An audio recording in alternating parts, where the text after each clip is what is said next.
ni katika maandiko matakatifu, Zaburi ya 95. Njoni tumwimbie Bwana, tumfanyie shangwe mwamba wokovu wetu, tuje mbele zake kwa shukrani.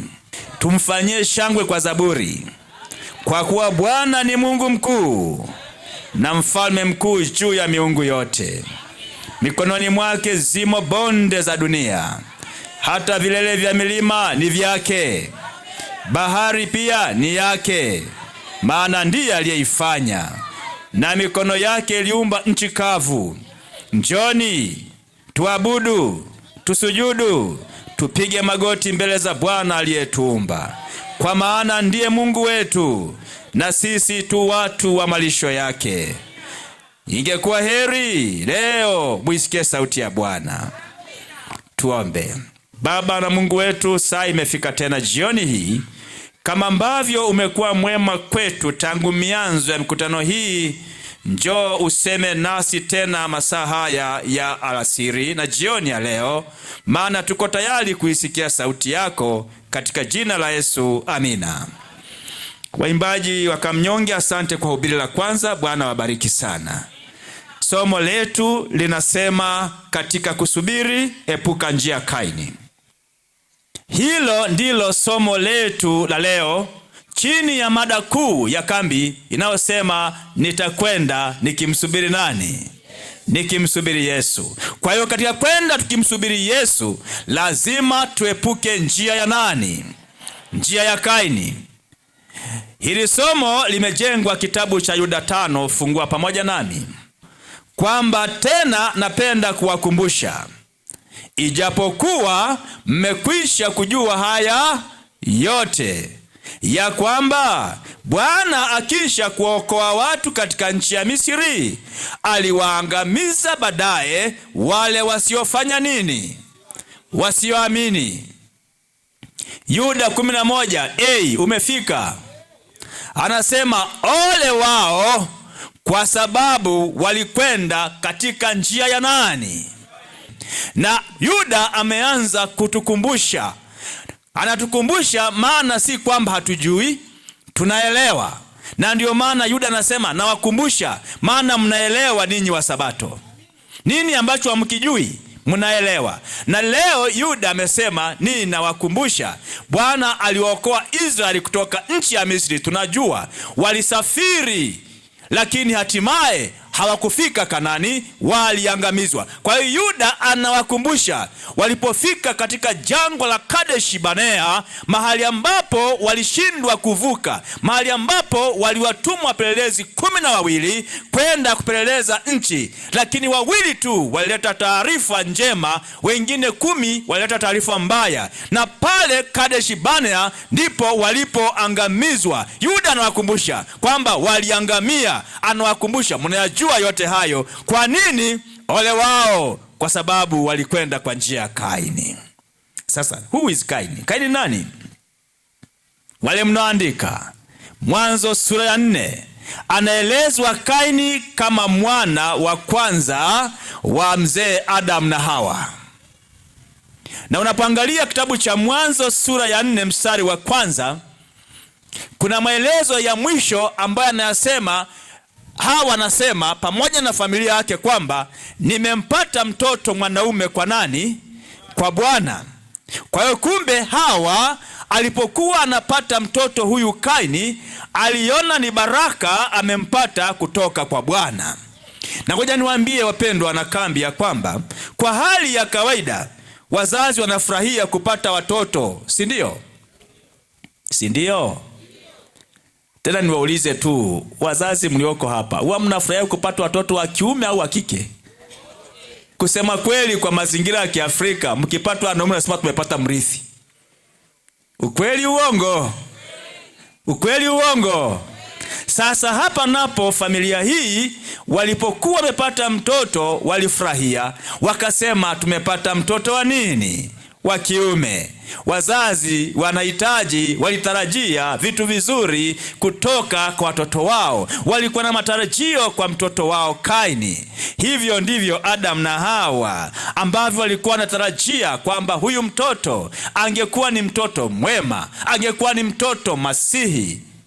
walikuwa na matarajio makubwa kwa mtoto, na Hawa alidhania angelea Masihi. Kumbe analea muuaji katika mikono yake.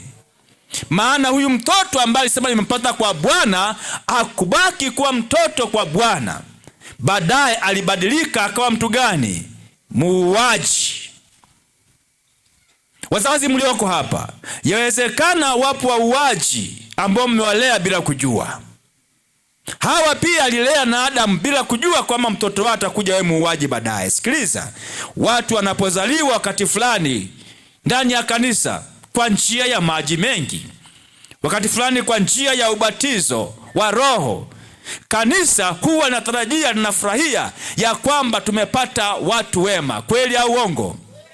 Na ndio maana Mungu naye akamfanya kwa wangapi? Wa pili.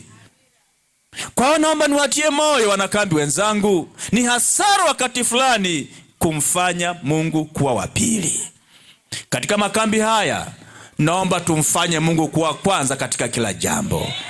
Ni jambo kubwa hapa tunajifunza ya kwamba jambo kuu ni kuwa Mungu anaziangalia sadaka zetu, na kupitia hizo anaweza akatuhukumu kwamba tumemtanguliza au tumemfanya kuwa ngapi? Wa pili. Maandiko yanasema Mathayo 6, ambayo fungu limesemwa sana siku ya leo, na ukiwatu urudia hivi maana yake Mungu anahitaji yaingie ndani ya akili zenu. Mstari wa 21 amesema hazina ya mtu ilipo ndipo na moyo wake ulipo. Kwa hiyo tunaposema njia ya Kaini, maana yake moyo wake haukuwa kwa nani? Kwa Bwana. Habari za jioni. Haleluya mkutano. Haleluya mkutano. Sikiliza niwaambie wasikilizaji mnaofuatilia na nyinyi ambao mko hapa, Kaini na Habili walikwisha fundishwa mwanzoni. Maana Kaini alikuwa ni mkubwa, alafu Habili alikuwa ni mdogo. Walikuwa wamefundishwa utaratibu mzima wa utoaji, utaratibu ambao ulilenga kwa wanyama kama fidia. Maana waliambiwa kwamba watoe wanyama ili wamwage damu kama fidia. Walielekezwa vizuri na wazazi wao. Tunaweza kuliona hili pale ambapo tunaangalia matoleo yaliyotolewa na ndugu hawa wawili, hasa kwa kusoma Mwanzo mstari huo wa 7, ambapo Kaini hakufuata utaratibu aliokuwa amefundishwa. Lakini tunamuona huyu Habili alikuwa ametii kama ambavyo aliweza kufundishwa. Hakuenda kwa njia yake, alienda kwa njia ambayo Bwana alimfundisha. Kaini kwa sababu mdogo wake ametoa vizuri, ndio maana akaingia kwenye wivu na hasira. Wakati fulani kuna watu wanaumia wanapoona watu wamefanya vizuri. Ninawatia moyo, usiwe wewe. Usiwe wewe. Watu wanapofanya vizuri, furahi na wewe, Mungu atakusaidia ufanye vizuri siku moja. Na ndio maana Kaini aliambiwa kuwa kama alitaka Mungu apokee sadaka yake, angepaswa kubadili njia zake na kushinda tabia ya dhambi ambayo mstari wa 5 kwenda wa 7 ingeweza kumwangamiza. Kwenye kambi hili, mkitaka mfanye vizuri, tuepuke njia ya Kaini. Sikiliza, je, unataka Mungu apokee sadaka yako? Toa kwa uaminifu. Toa kwa uaminifu. Usitoe mabaki. Mfanye Mungu kwa wa kwanza. Toa kwa imani. Badili namna yako ya utoaji. Mtangulize Mungu kwa wa kwanza. Toa kwa moyo wa hiari. Maana Bwana mwambia mstari wa 7, kama ukitenda vema hutapata kibali. Kwa hiyo hata sisi wanabutata tukitenda vema tutapata kibali. Nasema hivi, wachungaji, nasema hivi, tukitenda vema tutapata kibali. Sahau yote, mwambie Mungu katika makambi haya, nisaidie nitende vema nipate kibali. Na usipotenda vema, dhambi ipo inakuotea. Nami katika makambi haya natamani Bwana nisaidie nifanye vema. Wapendwa wanakambi, Mungu alimuonya Kaini juu ya nguvu ya uharibifu wa dhambi ambayo inamuotea, dhambi ambayo inaua, lakini Kaini alikataa kunyenyekea. Alikataa, ndugu zangu, kunyenyekea. Kaini akamwambia ndugu Habili, twende uwandani, na alipofika kule akamuua ndugu yake wa dhambi. kwa sababu tu ya wivu na hasira na ghadhabu aliyokuwa nayo. Njia ya Kaini. Tunaposubiri tuepuke njia ya Kaini. Kaini anadai kuwa yuko wapi ndugu yangu? Anasema mimi sio mlinzi wa ndugu yangu. Maana aliulizwa kwamba ndugu yako yuko wapi? Akasema mimi si mlinzi. Ngoja niwaambie, hiyo ni njia ya Kaini. Sisi lazima tuwe mlinzi kwa kila mmoja wetu. Ukiwa na mwimbaji mwenzako mlinde. Ukiwa na mume wako mlinde. Ukiwa na mke mlinde. Haleluya. Kaini anasema kwamba mimi sio mlinzi wa ndugu yangu. Lakini Mungu alitaka walindane, wasaidiane, wahudumiane.